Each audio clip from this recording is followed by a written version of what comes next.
In the last few years, I've generated over $1.3 million selling digital products and online courses. I've built businesses, trained thousands of freelancers, and helped people launch products that now pay them every single month. And in this video, I'm going to show you the real reason why people don't get rich and the exact steps you can take so you don't end up broke and frustrated. So here's the game plan. First, I'll explain the mistake most people make. Then I'll show you the 5 steps that can actually move you from broke to rich. And at the end, I'll show you the skill that pays the most per hour, even if you're starting from the scratch. So let's dive right in. Many people tend to focus on the outcome. So they say things like, I want to get rich. But money doesn't fall from the sky, does it? Of course not. For you to make money, you have to be a provider of value. So getting rich is an outcome. But for there to be an outcome, there has to be an input. So the input is getting better. Without getting better, you cannot get rich, period. So if you're not improving your skills, you're not improving your mindset, you're not improving your ability to solve problems, then even if someone comes and hands you money, you are still gonna lose it. So the question is, what does getting better actually look like? Because we said for you to get rich, you have to first get better. Getting rich is the outcome. Getting better is the input that leads to the outcome. So what does getting better look like IRL? In real life? All right, so step 1 is to learn a skill. Learn a skill, whatever skill it is. Any skill at all that's relevant into this time and age. Learn it. Get better at it than at least 90% of the people. Practice, practice, practice.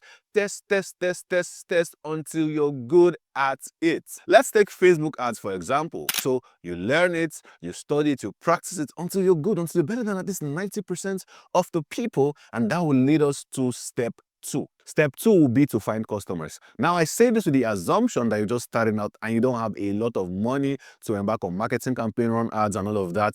This is how you can find customers with no money. Literally, it'll cost you nothing.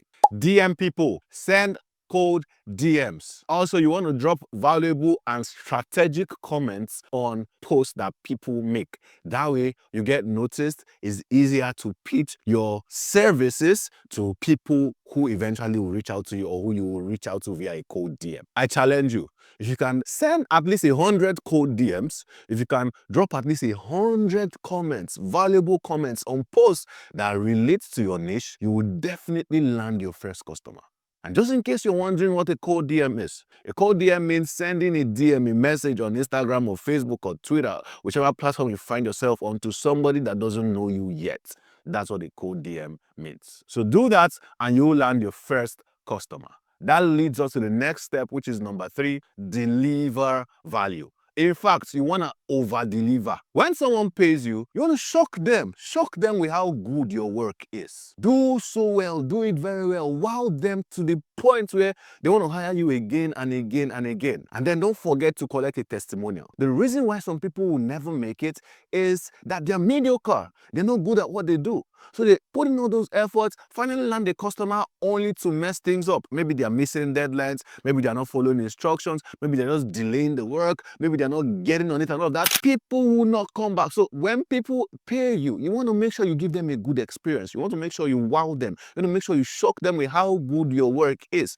If you deliver on time, if your work is very good, people will definitely want to work with you over and over again. And don't forget, you have to get a testimonial from them, because a testimonial will help you with the next set of clients you are about to get. That takes us to the next step, which is number 4, ask for referrals. Ask for referrals. When people are happy with your work, they will be happy to refer you to other people. But the problem is sometimes you assume they're just going to refer you without you asking. That happens, but why do you want to leave it to chance? Why do you want to do that? So make sure you're asking for referrals. Ask them, oh, thank you very much for the feedback. I'm glad that you loved it. It was a pleasure working with you. Please, who do you know that needs this kind of service? Who do you know? Don't ask them, do you know anybody? Ask them, who do you know? It forces them to think and, get out somebody that they know. So ask them, who do you know that needs this kind of service? Once you do that, be rest assured when you do it for every customer you satisfy, at least 5 out of 10 will refer you, will point to someone they can always reach out to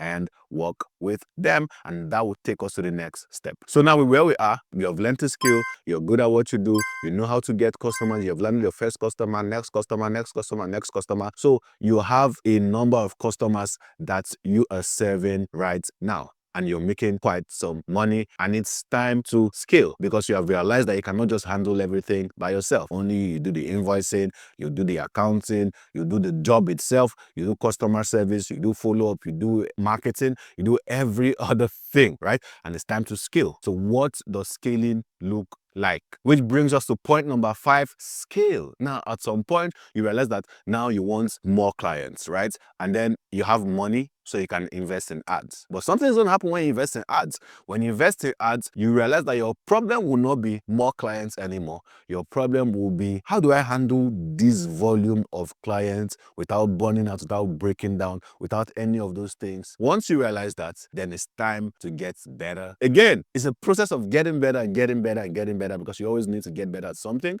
to move to the next level. What does getting better look like again in this context? The first thing is that you want to learn how to create offers. Now you're good at all of these things, but how do you create an offer around it so that it keeps bringing in money for you? You want to try not to always sell one-time things, because you sell a client one time and then you have to repeat the process again, from DMing to doing everything until you land that client again. No. So once you have landed the client, try to create an offer that makes sure that the client does business with you again. For example, you can offer the person retainership, right? That's an offer. For example, you can offer the person to train their staff. That's an offer that brings money to your pockets again. Just find something extra to offer. But you cannot do this if you don't first learn how to create offers. Now, I have videos where I talk about creating offers, so you may want to go find that out. But offers simply mean making something too good to be true, that the value exceeds the money the person is paying you. So learn to create offers. Learn to create offers. My friend Emmanuel will put it like this: if you cannot create an offer, you will suffer.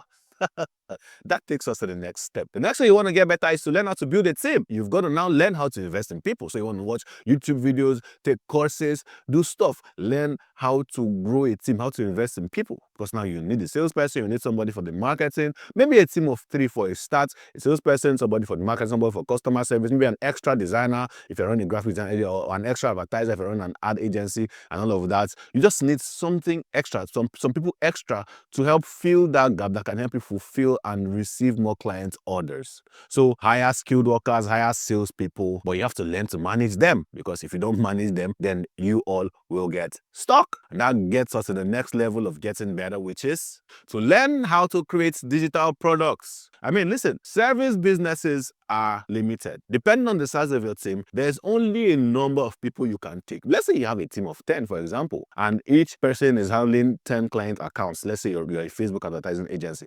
There is only a limited amount of people. So maybe you can only take in about 100 customers per month. And there are millions of people in the world who need your services. So how do you make more money? How do you reach them? You'll be basically stuck at that 100 people per month. But guess what? If you create a digital product, then it makes things way better. Why? Because you can only serve a limited amount of people with service-based businesses. But with a digital product, you can serve the mass market. For example, an ebook, a video course, a guide, a workshop, whatever it is. A lot of people can sign up, right? You don't need to have specific people to deliver. You can just create a video, write an ebook and all of that one time, and then deliver it to as many people as possible over and over again. You have ads that run into it, and it's making you a lot of money. I believe that everybody who offers some form of skills, some form of service, right, should learn how to create digital products. And don't listen to the naysayers who tell you, if it's working for you, why are you selling the cost around it? If it's this, why are you selling the cost around it? I found out over time that, in fact, most times you make more money selling the information on how to do it than doing it yourself. Why? Because you're one person, maybe you're a 10 people agency,